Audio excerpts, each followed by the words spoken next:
Oke, tugas ini deadline-nya minggu depan. Jadi bisalah aku cicil hari ini lah ya. Halo Marvel. Oke. Rick, ya sesuai yang dikasih tahu Pak Yudis kemarin, kita ada tugas. Kita tinggal isi aja per kolomnya ini. Nanti kalau bisa besok kalau sudah beres ya. Besok. Iya besok. Oke. Oke, berarti tugas tadi nanti aja lah ya. Tugas ini dulu lah. Aman, aman, aman. Marvel, Yuk, jangan lupa ya malam ini ada meeting. meeting. Iya meeting.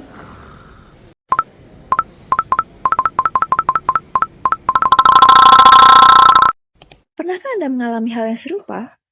OnTime, solusi digital untuk produktivitas maksimal. Dengan fitur to-do list yang terstruktur, Anda dapat mencatat dan mengatur prioritas tugas dengan mudah. Tidak hanya itu, fitur progress tracking memastikan Anda selalu tahu sejauh mana tujuan Anda. Dibekali dengan timer dan activity manager, OnTime membantu mengatur waktu Anda agar tidak ada momen penting yang terlewatkan. Dilengkapi dengan musik pengiring agar Anda tetap semangat. Analisis kinerja Anda dengan Performance Analytics untuk terus meningkatkan produktivitas Anda. Semua dalam satu aplikasi yang mudah digunakan. Dapatkan notifikasi dan motivasi harian yang mendorong Anda untuk menyelesaikan tugas. Bahkan, Anda bisa berbagi tugas dengan teman melalui task group collaboration. On time, karena waktu Anda adalah aset berharga. Unduh sekarang dan jadilah versi terbaik dari diri Anda. Selamat pagi, selamat siang, selamat sore, dan selamat malam. Kami dari kelompok 3 dari kelas K02 akan mempresentasikan aplikasi OnTime, yaitu aplikasi untuk manajemen waktu dan tugas. Untuk membuat aplikasi ini, pertama-tama yang kelompok kami lakukan yaitu melakukan requirement gathering, di mana di tahap ini kami menentukan SDGs, tujuan, partisipan, metode, dan lain sebagainya, yang dilanjutkan dengan survei secara online, dan dari hasil survei tersebut, kami mengusulkan fungsionalitas-fungsionalitas untuk menjawab masalah desain interaksi yang ditemukan. Kemudian kami membuat low fidelity beserta flow diagram yang kemudian di-mapping menjadi high fidelity. Dan setelah itu kami lakukan testing untuk mengetes prototipe kami. Testing ini dilakukan dengan alur yang pertama pembukaan, kemudian pengisian konsen, eksplorasi mandiri, pengerjaan skenario, penutupan, dan akhirnya pengisian form akhir. Metrik evaluasi yang kami gunakan ada 4 macam, yaitu SEQ, QPM, SOS, dan NPS, dengan hasil yang cukup memuaskan. Di akhir tahapan pembuatan aplikasi ini, kami merevisi prototipe kami berdasarkan masukan-masukan dan temuan-temuan yang kami temukan pada hasil testing. Tantangan yang saya rasakan sendiri yaitu yang pertama adalah susahnya mencari orang yang bersedia menjadi tester untuk setiap segmen. Apalagi lingkungan sekitar saya kebanyakan mahasiswa. Dan yang kedua yaitu adanya technical skill issue, karena kebanyakan di kelompok kami baru pertama kali menggunakan Figma untuk membuat prototipe yang benar-benar dapat dijalankan. Untuk hasil dari fitur yang saya usulkan yaitu ada fitur activity, di mana fitur activity ini bisa mencatat dan mendokumentasikan kegiatan-kegiatan yang dilakukan pengguna secara harian, secara mingguan, dan secara bulanan. Untuk setiap aktivitas bisa dilihat detailnya dengan mengekliknya, kemudian bisa diedit atau juga bisa dihapus. Dan jika pengguna ingin menambahkan aktivitas, pengguna dapat mengeklik di tombol pojok kanan bawah atau langsung di tabelnya. Seperti ini. Sekian dari saya, terima kasih. Oke, perkenalkan nama saya Steven Cia, NIM saya 135222103. Sesuai yang sudah Evelyn jelaskan, jadi setelah requirement gathering, saya merumuskan fitur performance analytics. Jadi tujuannya ini adalah supaya pengguna bisa melihat evaluasi kinerjanya baik secara bulanan ataupun secara mingguan.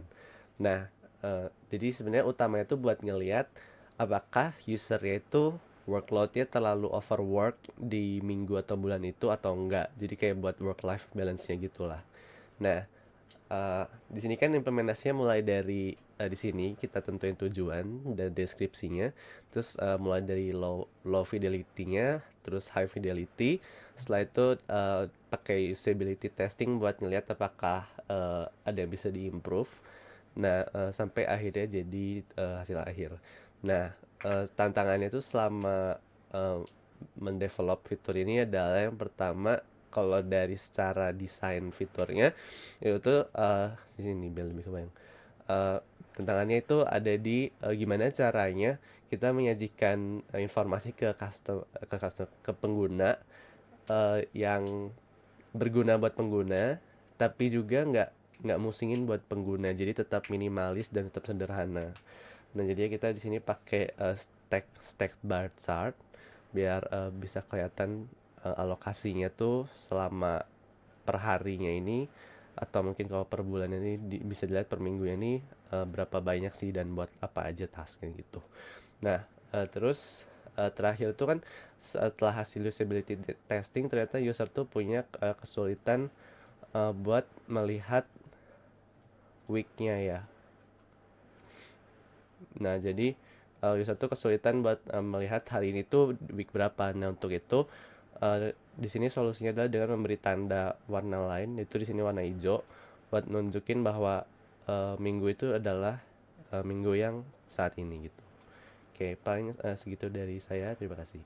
Perkenalkan, nama saya Marva Pangundian, NIM 135220075, dan fitur yang saya ajukan adalah fitur to-do list.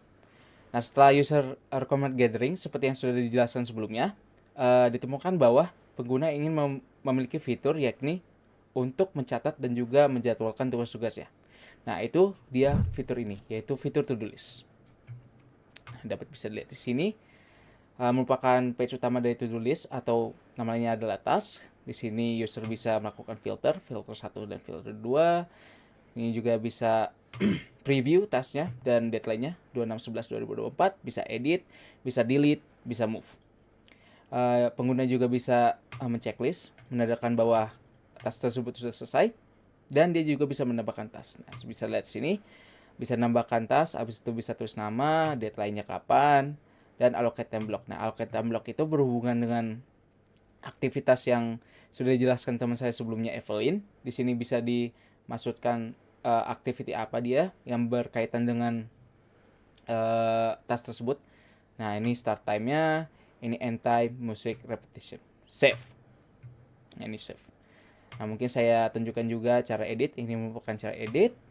Nah, bisa ngedit ulang single task name-nya dan juga deadline-nya. Habis itu save. Ada juga fitur delete. Ini ada konfirmasi ulang. Are you sure to delete task 1? Yes, you delete it. Okay. Setelah saya melakukan low fidelity, habis itu high fidelity, menghasilkan prototype, dan akhirnya saya melakukan usability testing. Di usability testing tersebut, saya menghadapi tantangan pertama, yakni pengguna ingin memiliki fitur di mana mereka bisa mendrag and drop single task ke dalam task group. Apa itu task group? Nanti akan dijelaskan teman saya berikutnya. Pokoknya task group itu bayangkan sebagai folder dan single task itu sebagai file. Oke. Karena keterbatasan dari Figma, yaitu keterbatasan fitur drag and drop, jadi saya menghadapi tantangan ini dengan cara lain, yaitu multi select. Di sini bisa lihat ketika misalkan saya pilih single task 2, ini ada opsi move, pencet move. Nah, ini single task 2-nya yang dipilih secara otomatis ya. Jadi ini pengguna bisa auto select berapa banyak atau task apa saja yang mau dipindahkan ke grup task apa. Ini kalau dia kosong, ini di create out. Oke, misalkan saya pilih 2 dan 3, saya move the task, ada project alphabet atau dummy project, habis itu saya pilih ini dan saya move. Nah, itu ceritanya sudah task 2 dan 3 itu sudah move ke project alphabet. Nah, sekian dari showcase saya. Terima kasih. Oke, perkenalkan nama saya Ferdian Dharma dengan NIM 135220090. Berdasarkan hasil requirement gathering yang telah dijelaskan oleh Evelyn, saya mengusulkan fitur progress tracking untuk membantu pengguna untuk mengetahui sejauh mana tugas telah diselesaikan dan bagian mana yang masih perlu dikerjakan. Tantangan yang saya hadapi adalah bagaimana cara melakukan tracking untuk suatu pekerjaan. Di sini saya memberikan usulan untuk membagi suatu pekerjaan menjadi single task dan juga menjadi task group, di mana single task akan merepresentasikan suatu pekerjaan yang sudah tidak dapat dibagi menjadi bagian-bagian yang lebih kecil lagi. Sedangkan task group akan merepresentasikan suatu pekerjaan di mana task-task yang ada di dalam task group akan merepresentasikan bagian-bagian yang lebih kecil pada suatu pekerjaan tersebut. Dengan menggunakan sistem task group ini, kita dapat melakukan tracking untuk suatu pekerjaan. Setelah menyelesaikan tantangan ini, dibuatlah desain low fidelity-nya, kemudian menjadi high fidelity dan juga dilakukan usability testing. Di sini adalah hasil dari high fidelity-nya. Di sini kita dapat menambahkan task group, kita dapat memasukkan nama dari task group tersebut, dan juga memilih deadline untuk task group tersebut. Setelah melakukan save, akan muncul di bagian task group sini. Pada bagian ini kita juga dapat melihat detail dari task groupnya. Di sini kita dapat melihat deadline dari task group tersebut, dan kita juga dapat melihat progres dari task-task yang ada di dalam task group tersebut. Untuk menandai bahwa task tersebut sudah selesai atau belum, kita dapat melakukan checklist pada bagian sini. Pada bagian task-task yang ada di dalam task group tersebut juga kita dapat melihat detailnya. Pada bagian ini kita dapat melakukan edit untuk mengubah nama dari task dan juga mengubah deadline-nya. Kita juga dapat melakukan delete.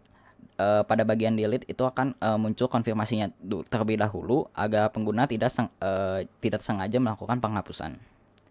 Pada bagian sini kita dapat menambahkan single task baru untuk ke dalam task group tersebut. Kita dapat memasukkan nama dari task tersebut dan juga melakukan seleksi deadline-nya kapan. Kita juga dapat melakukan alokasi time block-nya sesuai dengan yang telah dijelaskan sebelumnya pada single task. Pada bagian ini kita dapat melakukan edit untuk task group-nya. Di sini kita dapat mengubah nama task group-nya dan juga mengubah deadline dari task group tersebut. Sekian penjelasan dari saya. Terima kasih. Oke, halo, nama saya Maximian Sulistyo dengan NIM 1352201. Di sini saya akan menjelaskan beberapa hal yang saya kerjakan di tugas ini. Pertama dari segi requirement gathering, di sini ada dua lagi yang bisa kita ambil yaitu reminder atau notification dan juga invite to task group. Di sini pertama reminder itu adalah sebuah alat buat membantu pengguna untuk mengingatkan tugas yang sudah direncanakan oleh pengguna dan juga memperkuat kebiasaan fokus pada pengguna. Oke, di sini tuh ada tantangan di mana notifikasi biasanya dianggap sebagai suatu hal yang mengganggu gitu. Jadi tantangan kita di sini adalah membuat notifikasi yang bisa justru mendorong para pengguna untuk menggunakan aplikasinya. Dan untuk solusinya mungkin nanti bisa dijelasin ya. Terus yang kedua ini adalah invite to task group. Ini juga sebuah masalah di mana apalagi di lingkungan IF ya, di mana banyak tugas yang dikerjakan secara bersama, kita pun harus ada sesuatu alat buat kayak melihat gitu kerjaan bareng. Jadi dengan invite to task group ini, task group yang tadi udah jelasin sama teman saya, jadi kita bisa nge-invite orang-orang ke task group kita sendiri, di mana nanti orang-orang bisa ngelihat jadwal kita, sama orang itu juga bisa bikin task dia sendiri dan dilihat sama orang lain. Tujuan untuk apa? Tujuannya ya buat tingkatin produktivitas. Dimana kan kalau kelihatan sama orang lain kan jadi kayak ada dorongan buat ngerjain. Terus juga ada kayak tanggung jawabnya lebih lah. Oke, mungkin langsung aja ke Figma-nya. Di sini dari segi segi desain notifikasi itu sangat standar karena ya emang begitu di setiap aplikasi. Nah, dan di sini lagi-lagi solusi yang kita ambil itu jadinya untuk ngasih kata-kata yang unik lah. Jadi kayak kata-kata yang entertaining dan bisa ya itulah, bisa mendorong orangnya untuk kayak actually press the notification. Di sini kayak don't leave it hanging, task don't complete themselves, we check gitu kan, kayak agak lucu gitu. Jadi kayak mungkin ada dorongan buat diklik. Di sini nanti notifikasi sendiri ya bakal ngerouting ke sesuai isi kontennya. Tadi kan dia tentang task group, kayak dia ke task group. Oke, di sini bisa langsung ada ke invite-nya sendiri. Nah, invite-nya sendiri kita asumsikan bahwa orangnya tuh login ke Google account, jadinya dia bakal kontak-kontak Google-nya sendiri. Di sini kan kayak langsung aja gini gitu, terus kita bisa langsung send dan nanti orangnya bakal ke invite ke kita. Setelah itu ada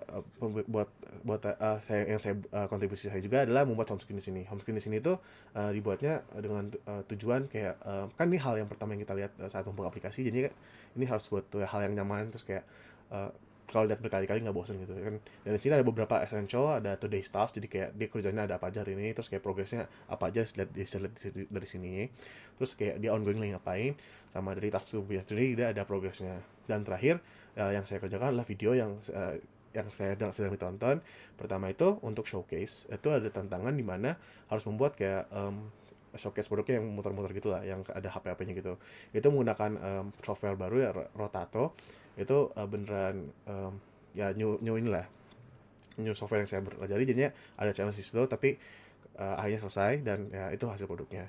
Mungkin segitu saja dari kelompok kami. Maaf jika ada kesalahan. Terima kasih.